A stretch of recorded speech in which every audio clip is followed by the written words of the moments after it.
ನಮ್ಮ ಜೊತೆಗೆ ಕಾಂಗ್ರೆಸ್ನ ವಕ್ತಾರರಾಗಿರುವಂತಹ ನಂದನ್ ಕಶ್ಯಪ್ ಸರ್ ಅವರು ಜಾಯ್ನ್ ಆಗಿದ್ದಾರೆ. ಸರ್ ಸ್ವಾಗತ ನಿಮಗೆ. ಈಗ ಬ್ಯಾಕ್ ಟು ಬ್ಯಾಕ್ ವಿರೋಧಗಳು ವ್ಯಕ್ತವಾಗ್ತಾ ಇದೆ ಸರ್. ತುಂಬ ಜನ ಹೋರಾಟ ಮಾಡ್ತಾ ಇದ್ದಾರೆ. 80% ಜನ ರೈತರು ಪರವಾಗಿದ್ದಾರೆ ಅಂತ ನೀವು ಹೇಳ್ತಾ ಇದ್ದೀರಿ. ಮತ್ತೊಂದು ಕಡೆ ಅದೇ JDS ಹೇಳ್ತಾ ಇರೋದು ಯಾವ 80% ಜನ ಪರವಾಗಿ ಇದ್ದಾರೆ ಅಂತ ಹೇಳ್ತಾ ಇದ್ದಾರೆ, ಭೂಮಿ ಕೊಡೋದಕ್ಕೆ ರೆಡಿ ಆಗಿದ್ದಾರೆ ಅಂತ ಹೇಳ್ತಾ ಇದ್ದಾರೆ, ಅಷ್ಟೇ ಜನ ವಿರುದ್ಧವಾಗಿದ್ದಾರೆ, ಇವ್ರು ಸುಳ್ಳು ಹೇಳ್ತಾ ಇದ್ದಾರೆ ಅಂತ JDS ಹೇಳ್ತಾ ಇದೆ ಸರ್. ಸರ್ ನೋಡಿ, ಈ ಬಿಡದಿ ಟೌನ್ಶಿಪ್ ಪ್ರಾಜೆಕ್ಟು ನಿಮಗೆ ಗೊತ್ತು, DK ಶಿವಕುಮಾರ್ ಸಾಹೇಬರು ಕೂಸಲ್ಲ ಇದು. ಇದನ್ನು ಹುಟ್ಟಾಕಿದ್ದು ಶ್ರೀಮಾನ್ ಶ್ರೀ ಕುಮಾರಸ್ವಾಮಿ ಅವರು. ಕುಮಾರಸ್ವಾಮಿ ಅವರು 2006ರಲ್ಲಿ ರೆಡ್ ಝೋನ್ನ ಮಾಡಿಬಿಟ್ಟು ರೈತರನ್ನು ಅರ್ಧ ದಾರಿಯಲ್ಲಿ ಬಿಟ್ಟುಬಿಟ್ಟಿದ್ರು. 2 ಸರಿ ಇವ್ರಿಗೆ ಅಧಿಕಾರ ಬಂತು ಸರ್. 2 ಸರಿ ಅಧಿಕಾರಕ್ಕೆ ಬಂದಾಗ ಏನೇನು ಇವಾಗ ಮಾಡಲ್ಲ ಅಂತ ಹೇಳ್ತಿದಾರಲ್ಲ, ತೆಗೆದು ಬಿಡಬೇಕಾಗಿತ್ತು ರೆಡ್ ಝೋನ್ನ. ರೆಡ್ ಝೋನ್ ತೆಗೆದಿದ್ದರೆ ಈ ಸಮಸ್ಯೆ ಉದ್ಭವ ಆಗ್ತಿರಲಿಲ್ಲ. ಇವಾಗ ರೈತರು ಅತಂತ ಸ್ಥಿತಿಲಿದ್ದಾರೆ. ಇಲ್ಲ ಜಮೀನು ವಶಪಡಿಸ್ಕೊಂಡು ನಾವೇನು ಅವ್ರಿಗೆ ಪರಿಹಾರದ ರೂಪದಲ್ಲಿ ಮರಕ್ಕೂ ಸಹಿತ ನಾವು ಒಂದು ಪರಿಹಾರ ಕೊಡ್ತಾ ಇದ್ದೀವಿ, ಅವ್ರಿಗೊಂದು ಉದ್ಯೋಗನೂ ಕೊಡ್ತಾ ಇದ್ದೀವಿ, ಅವ್ರಿಗೊಂದು ಬದಲಿ ನಿವೇಶನೂ ಬದಲಿ ಜಾಗನೂ ಕೊಡ್ತಾ ಇದ್ದೀವಿ, ಬದಲಿ ಜಮೀನನ್ನು ಕೊಡ್ತಾ ಇದ್ದೀವಿ, ಬದಲಿ ದುಡ್ಡನ್ನು ಕೊಡ್ತಾ ಇದ್ದೀವಿ, ಎಲ್ಲನೂ ವ್ಯವಸ್ಥೆ ಮಾಡಿಕೊಡ್ತಾ ಇದ್ದೀವಿ. ಇವೆಲ್ಲವನ್ನು ಬಿಟ್ಟು ಕುಮಾರಸ್ವಾಮಿ ಅವರು 2000 ರೆಡ್ ಝೋನ್ ಮಾಡಬಾರ್ದಾಗಿತ್ತು. ಅಷ್ಟು ಇದ್ದಿದ್ರೆ ಇವ್ರಿಗೆ ಸ್ವಲ್ಪ ರೈತರ ಬಗ್ಗೆ ಕಾಳಜಿ ಇದೆ, ನಾನು ರೈತರ ಪರವಾಗಿದ್ದೀನಿ ಅಂತಾರಲ್ಲ, ರೆಡ್ ಝೋನ್ನ ಅವತ್ತು ಮಾಡ್ದೇನೆ ಅಧಿಕಾರಕ್ಕೆ ಬಂದಾಗ 18ರಲ್ಲಿ ಮತ್ತು 6ರಲ್ಲಿ 7ರಲ್ಲಿ ಮಾಡಿಬಿಟ್ಟಿದ್ದೆ. ಇವತ್ತು ಈ ಸಮಯನೇ ಈ ಪರಿಸ್ಥಿತಿನೇ ಉದ್ಭವಿಸ್ತಾ ಆಗಿದ್ವಲ್ಲ. ರೈತರ ಪರಿಸ್ಥಿತಿಯನ್ನು ಸಾಲ್ವ್ ಮಾಡಬೇಕು. ಬೆಂಗಳೂರಿನ ಟ್ರಾಫಿಕ್ಕು ಮತ್ತು ಬೆಂಗಳೂರು ಕುಮಾರಸ್ವಾಮಿ ಅವರ ಕನಸನ್ನು ಈಡೇರಿಸೋದಕ್ಕೆ ಕಾಂಗ್ರೆಸ್ ಏನಾದರೂ ಈಗ ಸಮರೋಪಾದಿಯಲ್ಲಿ ಕೆಲಸ ಮಾಡ್ತಾ ಇದೆಯಾ ನೋಡಿ. ನಮಗೂ ಕೂಡ ನಮ್ಮ ಮ್ಯಾನಿಫೆಸ್ಟೋಲಿ ಹೇಳಿದ್ವಿ. ಇವಾಗ ಹೆಂಗೆ ವೈಟ್ ಫೀಲ್ಡು, ಹೊಸಕೋಟೆ ಕಡೆ, ಇವಾಗ ನೆಲಮಂಗಲ, ದಾಬಾಸ್ಪೇಟೆ, ದೊಡ್ಡಬಳ್ಳಾಪುರದ ಕಡೆ ನಾವು ಏನು ಕ್ವೀನ್ ಸಿಟಿ ಅಂತ ನಾವು ಮಾಡಿದ್ವಿ ದೊಡ್ಡಬಳ್ಳಾಪುರದಲ್ಲೆಲ್ಲ.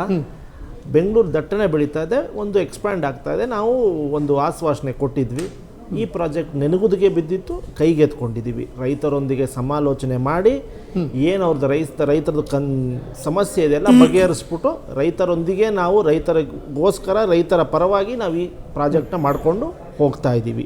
ಇದೇ ಜಾಗದಲ್ಲಿ ಹರೋಳ್ಳಿಲಿ BJP ಸರ್ಕಾರ ಅವಧಿಯಲ್ಲಿ 1000 ಎಕರೆ ಅಕ್ವೈರ್ ಮಾಡ್ತಲ್ಲ ಸರ್, ಏನಕ್ಕೆ ಕುಮಾರಸ್ವಾಮಿ ಅವರು ಸುಮ್ಮನಿದ್ರು ಸರ್?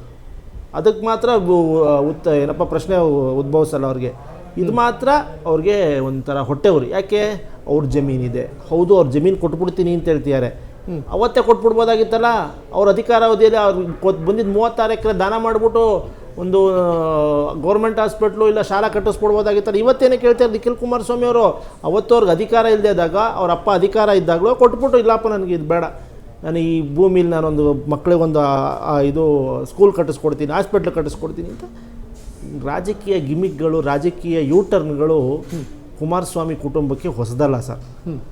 ನಮ್ಮ DK ಶಿವಕುಮಾರ್ ಸಾಹೇಬರು ರಾಜ್ಯಕ್ಕೆ ಮತ್ತು ರೈತರಿಗೆ ಏನೋ ಮಾಡಬೇಕು, ಏನೋ ಒಂದು ಹೊಸ ನವ ಕರ್ನಾಟಕ ನಿರ್ಮಾಣ ಮಾಡಬೇಕು ಅಂತ ಹೊರಟಿದ್ದಾರೆ. ಹಾಗಾಗಿ ಎಲ್ಲರೊಂದಿಗೆ ಜೊತೆಗೂಡಿಸಿ ಎಲ್ಲರನ್ನು ಎಷ್ಟು ಜನ ರೈತರ ಜೊತೆಗಿದ್ದಾರೆ ಸರ್, ಇದರ ಪರವಾಗಿದ್ದಾರೆ? ಎಷ್ಟು ಜನ ಕೊಡೋದಕ್ಕೆ ನೋಡಿ ಸರ್? ಅಂಕಿ ಅಂಶಗಳೇ ಇಲ್ಲ ನೋಡಿ, ಎಲ್ಲೂ ಕೂಡ ಪುಷ್ಟೀಕರಿಸ್ತಾ ಇಲ್ಲ. ಅದಕ್ಕೆ ಇವತ್ತು ನಮ್ಮ DK ಶಿವಕುಮಾರ್ ಸಾಹೇಬರು ಬನ್ನಿ ವಿಧಾನಸೌಧಕ್ಕೆ ಅದ್ರ ಬಗ್ಗೆ ಮಾತುಕತೆ ಮಾಡೋಣ, ಚರ್ಚೆ ಮಾಡೋಣ ಅಂತ ಕರೆದಿದ್ದಾರೆ. ಬರ್ಲಿ, ವಿಧಾನಸೌಧಕ್ಕೆ ಟೈಮ್ ಕೊಟ್ಟಿದ್ದಾರೆ, ಬಂದು ಕೂತ್ಕೊಳ್ಳಿ, ಎಲ್ಲಾನು ತೋರಿಸ್ತಾರೆ, ಯಾರು ಒಪ್ಪಿಗೆ ಕೊಟ್ಟಿದ್ದಾರೆ, ಏನೇನಾಗಿದೆ ಅಂತ ಎಲ್ಲ ವಿವರವಾಗಿ ಹೇಳ್ತಾರೆ. ವಿವರವಾಗಿ ಅರ್ಜಿ ಗಿರ್ಜಿ ಏನಾದರೂ ಕರೆದಿದ್ದೀರಾ ಸರ್? ನೋಡಿ, ವಿವರವಾಗಿ ಏನೇನಾಗಿದೆ ಪ್ರಾಜೆಕ್ಟ್ನ ಹಿನ್ನೆಲೆ ಹೇಳ್ತಾರೆ, ಎಷ್ಟು ಜನ ರೈತರು ಕನ್ಸೆಂಟ್ ಕೊಟ್ಟಿದ್ದಾರೆ, ಎಲ್ಲಾನು ವಿವರವಾಗಿ ಮಾತಾಡ್ತಾರೆ. ನಮ್ಮ DK ಶಿವಕುಮಾರ್ ಸಾಹೇಬರು ಅವರೇ ಕಳೆದಿದ್ದಾರೆ ವಾಲಂಟರಿಯಾಗಿ. ಫಸ್ಟ್ ಇಯರ್ ಲೆಟ್ರ್ ಕಳಿಸಿದ್ದು ನಮ್ಮ DK ಶಿವಕುಮಾರ್ ಸಾಹೇಬ್ರೆ ಲೆಟ್ರ್ ಕಳಿಸಿರೋದು.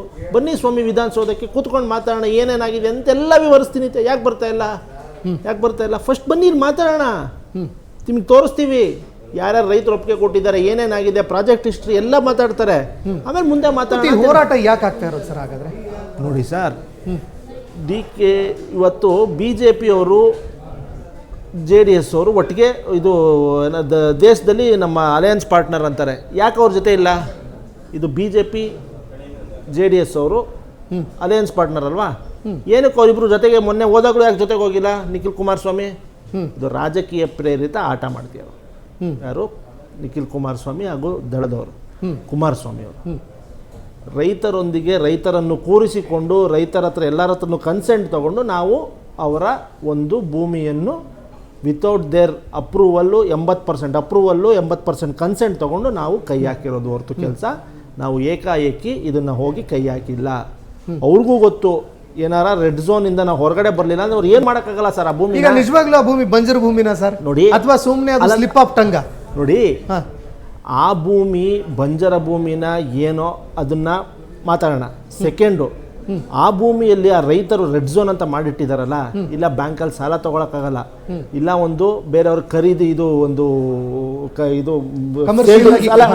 ಸೇಲ್ ಡೇಟ್ ಮಾಡೋಕ್ಕಾಗಲ್ಲ, ಏನೋ ಒಂದು ಸಾಲ ತಗೊಳಕ್ಕಾಗಲ್ಲ, ತೊಂದರೆ ಆದರೆ ಮಾರಕ್ಕಾಗಲ್ಲ.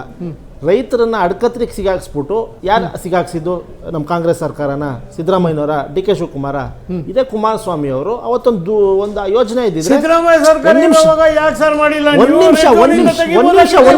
ಒಂದ್ ನಿಮಿಷ ನೀವು ಮಾತಾಡ್ಬೇಕು. ಇವ್ರಿಗೂ ಅಧಿಕಾರ ಇತ್ತಲ್ವಾ, 18ರಲ್ಲಿ CM ಆಗಿದ್ರು ತಾನೆ. ನಾ ಮಾಡ್ತೀನಪ್ಪ ಅಂತ ಯಾಕೆ ಮಾಡ್ಬಿಟ್ಟು ನಾವ್ಯಾಕೆ ಜೈಲ್ಗೆ ಹೋಗಿದ್ರಲ್ಲ ಇಬ್ರು, ಅದೇ ಥರ ನಾವು ಜೈಲ್ಗೆ ಹೋಗ್ಬೇಕು ಅಂತ ಏನಾರ ಇದು ಮಾಡ್ಬೇಕಾ? ಇವರೇ ಮಾಡಿದ್ರಲ್ಲ, ಇವರೇ ತೆಗಿಬೋದಾಗಿತ್ತಲ್ಲ. ಯಾಕೆ ನಾವು ಮಾಡ್ಬಿಟ್ಟೆ ನಾವು ಯಡಿಯೂರಪ್ಪನವ್ರ ಥರ ಜೈಲ್ಗೆ ಹೋಗ್ಬೇಕಾ ನಾವು? ಆ ದುಸ್ಸಾಹಸಕ್ಕೆ ನಾವು ಕೈ ಹಾಕೋದಿಲ್ಲ. ಇವರದ ಕೂಸದು ಅಕ್ವೈರ್ ಮಾಡಿದ್ರು, ರೈತರು ಅಡ್ಕತ್ರಿಯಲ್ಲಿ ಸಿಗಾಕೊಂಡಿದ್ರು. ಆ ರೆಡ್ ಝೋನ್ ರೆಡ್ ಝೋನ್ ನ ತೆರವು ಮಾಡಲ್ಲ, ಯೋಜನೆ ಮಾಡೇ ಮಾಡ್ತೀರಿ. ಇವಾಗ ರೆಡ್ ಝೋನ್ ನ ತೆರವು ಮಾಡಿದ್ರೆ ಏನಾಗುತ್ತೆ ನಿಮ್ಗೆ ಗೊತ್ತು. ಏನಾಯ್ತು? ಡಿನೋಟಿಫೈ ಮಾಡ್ಬಿಟ್ಟು ಯಡಿಯೂರಪ್ಪನವ್ರು ಎಲ್ಲಿಗೆ ಹೋದ್ರು? ಪರಪ್ರದತ್ತನೇ ಹೋಗಿದ್ದು. ಅರ್ಕಾವತಿ ಮತ್ತೆ ಬೇರೆ ಬೇರೆ ಜಾಗ ರಾಚನಹಳ್ಳಿಲೆಲ್ಲ ಡಿನೋಟಿಫೈ ಮಾಡ್ಬಿಟ್ಟು ಎಲ್ಲಿಗೆ ಹೋದ್ರು ಸರ್? ಎಲ್ಲಿಗೆ ಹೋದ್ರು? ಅಂದ್ರೆ ಈ ಸಂಪೂರ್ಣ JDS ದೇ ಪಾಪ ಅಂತ ಹೇಳ್ತೀರಿ? ಹೌದು, ಆಬ್ವಿಯಸ್ಲಿ ಇದು JDS ಕೂಸಿದು ರೈತರನ್ನ ಅಡ್ಕತ್ರಿಗೆ ಸಿಗಾಕೊಂಡಿದ್ರು. ನಾವು ಆ ಪ್ರಾಜೆಕ್ಟ್ ನ ನಿಂತೋಗಿದ್ದ ಪ್ರಾಜೆಕ್ಟ್ ನ DLF ಒಂದಿಗೆ ಕೈ ಜೋಡಿಸಿ ಸ್ಟಾರ್ಟ್ ಮಾಡಬೇಕಾಗಿದ್ದ ಪ್ರಾಜೆಕ್ಟ್ ನ ನಾವು ಕಿಕ್ ಆಫ್ ಮಾಡಿದೀವಿ, ಸ್ಟಾರ್ಟ್ ಮಾಡಿದ್ವಿ.